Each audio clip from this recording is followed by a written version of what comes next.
अस्सलाम वालेकुम।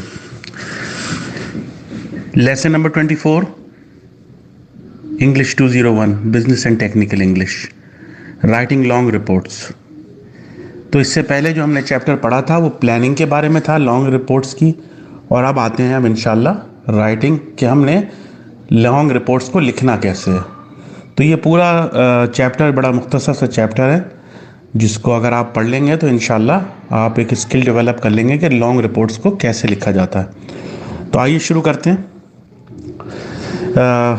रिपोर्ट की जो प्रोडक्शन है, लॉन्ग रिपोर्ट्स की ख़ास तौर पे अगर कहा जाए तो वो इतना आसान काम नहीं होता, क्योंकि उसमें ज़ाहिर है अगर आप प्लानिंग की रिपोर्ट्स बना रहे हैं या प्रपोजल बना रहे हैं, यानी कोई रिसर्च वर्क कर रहे हैं, तो उसमें आइडियाज़ इकट्ठे करना, विजुअल एड्स इकट्ठे करना, ड्राफ्ट करना टेक्स्ट को, तो ये बहुत डिमांडिंग काम होता है और टाइम कंज्यूमिंग काम होता है। तो उसमें बहुत ज़रूरी है कि आप बहुत केयरफुल रहें। तो इसमें ज़ाहिर है अगर आपने रिपोर्ट लिख ली है तो उसको रिव्यू करना एक ज़रूरी फैक्टर रहेगा, क्योंकि लॉन्ग रिपोर्ट है। और लॉन्ग रिपोर्ट में रिव्यू करना इसलिए भी ज़रूरी होता है क्योंकि ज़ाहिर है उस रिपोर्ट को पढ़ के आपकी मैनेजमेंट या आपके कस्टमर या जिस किस्म का भी आपका बिजनेस पर्पज़ है उस रिपोर्ट को लिखने का, वो सही तौर पे अचीव किया जा सके। तो जब भी आप कंपोज करने लगते हैं ना फॉर्मल रिपोर्ट को, तो उसमें 3 पार्ट्स होते हैं बेसिकली। हम वन बाय वन एक को स्टडी करेंगे और फिर उसकी वन बाय वन एक फैक्टर के जो 3 हिस्से होते हैं, जो 3 हिस्से हैं, उसको डीपली हम स्टडी करेंगे एक एक हिस्से को। तो सबसे पहला जो फैक्टर है वो है प्रीफेटरी पार्ट्स। उसमें आपका टेबल ऑफ कंटेंट्स आ गया, लिस्ट ऑफ इलस्ट्रेशन आ गया, सिनॉप्सिस हो गया। सिनॉप्सिस बेसिकली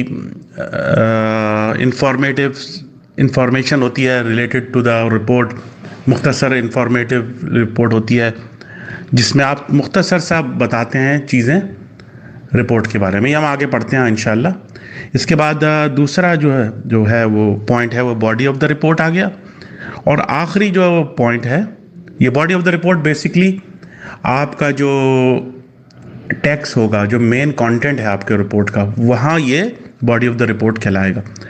और आखिरी सप्लीमेंट्री पार्ट्स हैं जो कि इजाफी आप इंफॉर्मेशन देते हैं अपनी रिपोर्ट में, जो एक रिपोर्ट के हवाले से उसको सपोर्ट करने के लिए, उसके लिए मददगार के तौर पे उसके लिए एडिशनल सपोर्टिंग मटेरियल होता है, जो सप्लीमेंट्री पार्ट्स कहलाता है।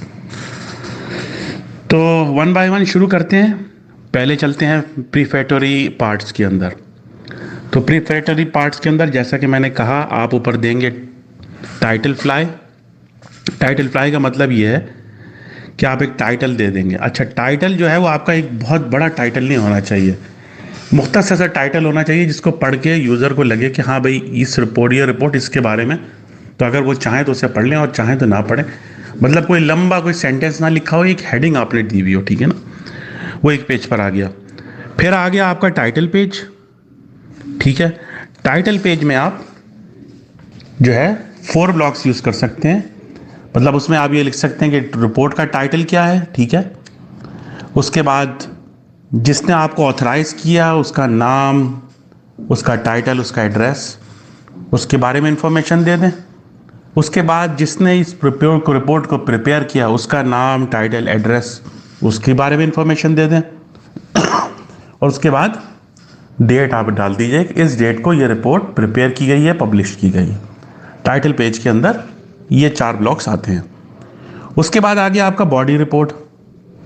तो बॉडी रिपोर्ट में जो सेकंड पार्ट जो है वो ये है कि भाई पहले आप इंट्रोडक्शन देंगे, जो आपका कंटेंट है उसके बारे में इंट्रोडक्शन देंगे, ठीक है ना। पर्पस आप डिफाइन करेंगे कि हम इस वजह से ये लिख रहे हैं। ओवरव्यू देंगे, जो आइडिया आप देना चाहते हैं इस रिपोर्ट के अंदर वो आप इसको एक्सप्लेन करेंगे।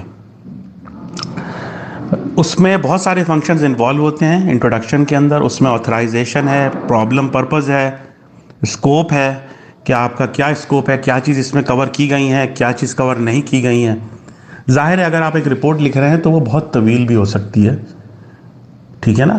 तो तवील होने का मकसद में आप एक लिमिट डिफाइन करेंगे कि इस लिमिट तक आप इस रिपोर्ट को बनाएंगे। मतलब ये नहीं हो कि रिपोर्ट आपने लिखी है तो 2000 सफ़ों पे एक रिपोर्ट बना दी हो, तो जाहिर है 2000 सफ़े किसके पास इतना टाइम है कि वो उसे पढ़ेगा। तो आप एक स्कोप ऑफ वर्क अपना बना के लिखेंगे। ऐसा नहीं है कि आपने ओपन एंडेड रिपोर्ट लिखी है। बैकग्राउंड बताएंगे। बैकग्राउंड यानी ये कि उस रिपोर्ट से बनाने से पहले बैकग्राउंड की बात क्या है, उसके पस मंज़र में क्या बात थी, उसको एक्सप्लेन करेंगे। और फिर सोर्सेज एंड मेथड्स यूज़ करेंगे कि भाई आपने क्या सोर्सेज इस्तेमाल की, क्या आपकी मेथडोलॉजी थी जो आपने अंदर इन्वेस्टिगेशन की या जो भी आपने हक़ाइक़ जानने की कोशिश की इस रिपोर्ट में, उससे रिलेटेड इंफॉर्मेशन होगी। ठीक है ना। डेफिनेशंस आप दे सकते हैं शुरू में ही। डेफिनेशन में एब्रीवेशंस हैं जो आप अपनी रिपोर्ट में यूज़ करेंगे, ताकि जब यूज़र आपकी रिपोर्ट उठा के पढ़े तो उसमें एब्रीवेशंस में उसको पता लग जाए कि अगर आगे जाके आप टेक्स्ट के अंदर कोई चीज़ डिफाइन करते हैं, कोई एब्रीवेशन देते हैं, कोई मुख्तसर कोई लफ्ज़ इस्तेमाल करते हैं, तो वो कन्फ्यूज ना हो जाए। तो उन्हें पता होगा कि आप अगर PAK के बारे में बात करें तो इसका मतलब पाकिस्तान। अगर आप मतलब प्रीफिक्स जो होते हैं 3 डिजिट्स वाले एब्रीवेशंस, वो आपने सारी यहाँ डिफाइन करनी है। अच्छा, उसके बाद एक सबसे इम्पॉर्टेंट चीज़ है वो लिमिटेशंस आपको होनी चाहिए। क्योंकि देखें, अगर आपकी रिपोर्ट नामुकम्मल हुई और आपने लिमिटेशंस नहीं लिखी हैं, ठीक है ना, तो अब उसमें ये होगा कि आपका ये इंप्रेशन जाएगा इस रिपोर्ट को पढ़ने वाले को कि आपने अपना काम मुकम्मल नहीं किया, जो कि गलत इंप्रेशन होगा। तो उससे बेहतर है कि बजाय ये कि वो आप पे बाद में इल्ज़ाम तराशी करे और आपको ये कहे कि आपने अपना काम मुकम्मल नहीं किया है, और हो सकता है वो पूरी रिपोर्ट पढ़ने के बाद आपसे कहे कि भाई अच्छा ये चीज़ तो आपने ऐड की ही नहीं, ये तो बहुत इंपॉर्टेंट थी, ये क्यों नहीं ऐड किया, ये क्यों नहीं ऐड किया, वो क्यों नहीं ऐड किया।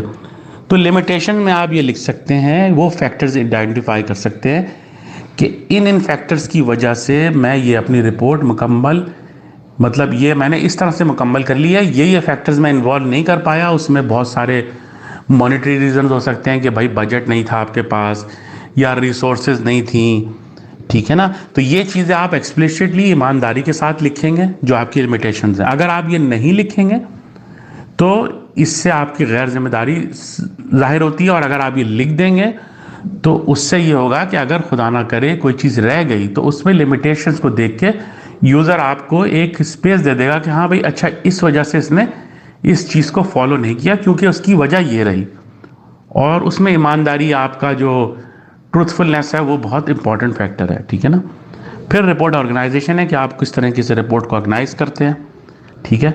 उसके बाद आ गए आप आखिर जो बीच का हिस्सा है टैक्स, जो कि आपका एक्चुअल डिटेल्स होंगी आपकी रिपोर्ट की, ठीक है ना। क्रूशल रिपोर्ट जो आपकी होंगी, जो सारी की सारी क्रूशल जो क्रिटिकल पार्ट है वो यहीं आएगा, ठीक है ना। यहाँ मेजर आप सेक्शन डिफाइन कर सकते हैं, इंटरप्रेटेड मटेरियल दे सकते हैं, और रिजल्ट्स, अपनी रिजल्ट ऑफ योर इन्वेस्टिगेशन भी दे सकते हैं कि भाई यहाँ हमने यूँ किया था और उसका नतीजा ये निकल रहा है, और हमने यूँ किया, फिर हमने ये नहीं किया तो ये किया, और अगर ये करते तो हम यूँ करता। यानी जो भी रिलेटेड चीज़ थी, जो आपने मेन थीम है जो आपका, वो टैक्स के इलाके में आएगा, ठीक है ना। ठीक है, तो उसमें आप अपनी जो डॉक्यूमेंट है उसको आप ऑर्गेनाइज, उसमें आप लिख सकते हैं कि आप अपने कंटेंट के बारे में बता सकते हैं, organisation, language style, visual aid, ठीक है ना। ये जो 3-4 चीज़ें हैं ये बड़ी कंसिस्टेंस होनी चाहिए इनमें। यानी ये ना हो कि एक तरीके से आपने कोई और फॉन्ट लिखा हुआ है कुछ पैराग्राफ में और कुछ पैराग्राफ में कोई और फॉन्ट लिखा। तो कंसिस्टेंसी एक रिपोर्ट के अंदर बहुत इंपॉर्टेंट फैक्टर होता है, ताकि पढ़ने वाले को भी लगे कि भाई किसी प्रोफेशनल आदमी ने लिखा है, किसी बच्चे ने नहीं लिख दी है रिपोर्ट।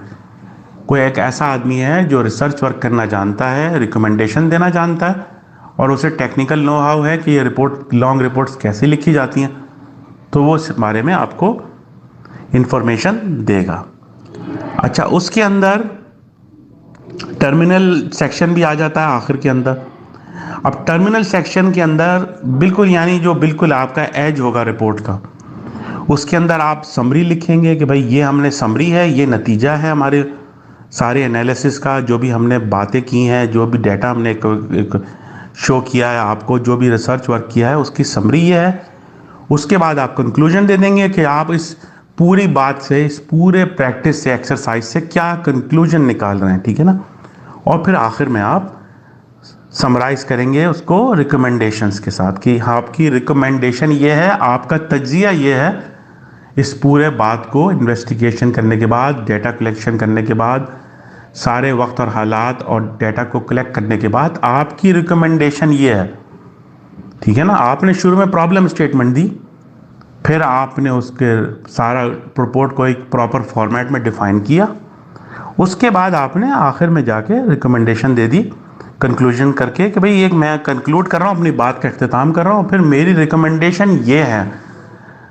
अब ये जाहिर है रिपोर्ट की रिकमेंडेशन रिकमेंड करती है कि आपके जो लोग हैं वो कितने आपकी बात पर ध्यान देते हैं। तो ये आपकी जो पूरा आपका टैक्स होगा ना रिपोर्ट का, वो डिफाइन करेगा कि आपने कितना अच्छा वर्क किया है। ठीक है ना, फिर आ जाता है आपका जी समरी, जो इसी का हिस्सा मैंने आपको बताया कि समरी में आप पूरी फाइंडिंग दे दीजिए, कंक्लूजन में आप अपने कंक्लूजन में एक बात याद रखिएगा कि देखें, कंक्लूजन आप दें तो उसमें आपका कोई कंक्लूजन जो है बायस नहीं होना चाहिए, ताज्जुब वाला नहीं होना चाहिए।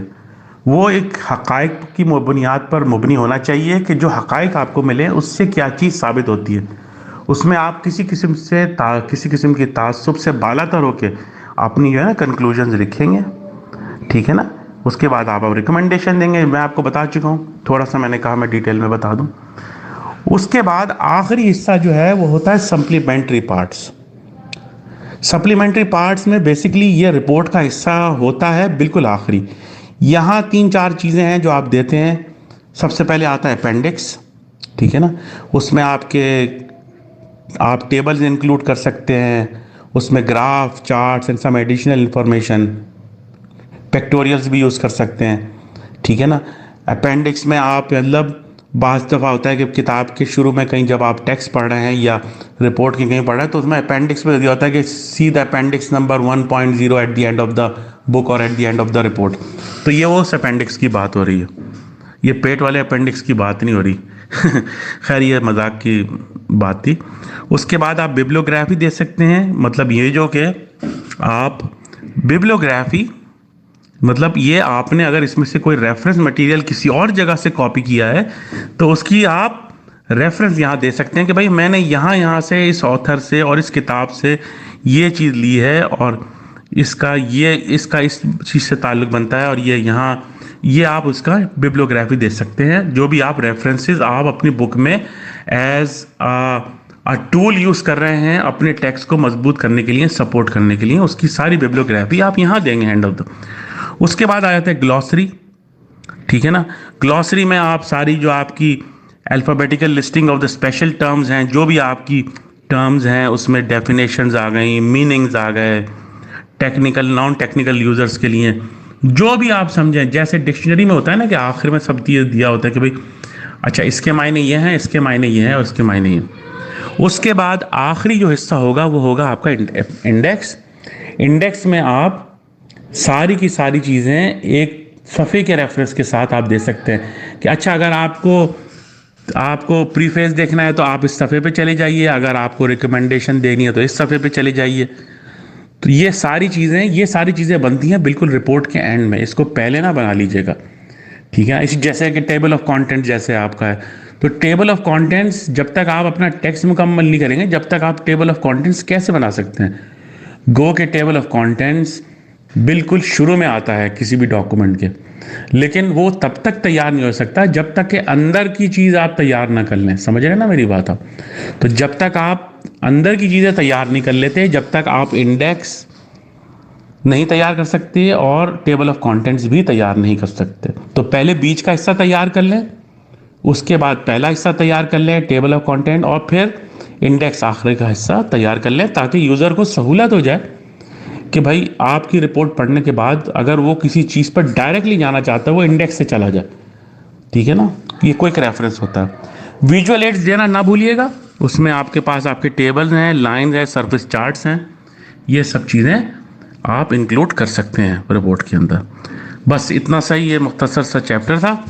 आगे आने वाले लेक्चर जैसा कि मैंने आपको पिछले लेक्चर में भी बताया वो रिपोर्ट पर भी हैं, वो रिपोर्ट पर ही मबनी है और इंशाल्लाह मैं फिर उसकी समरी तैयार करूँगा और आपको दूंगा इंशाल्लाह। अगले लेक्चर लेसन नंबर 25 तक के लिए मुझे इजाज़त। फ़ी अमानिल्लाह।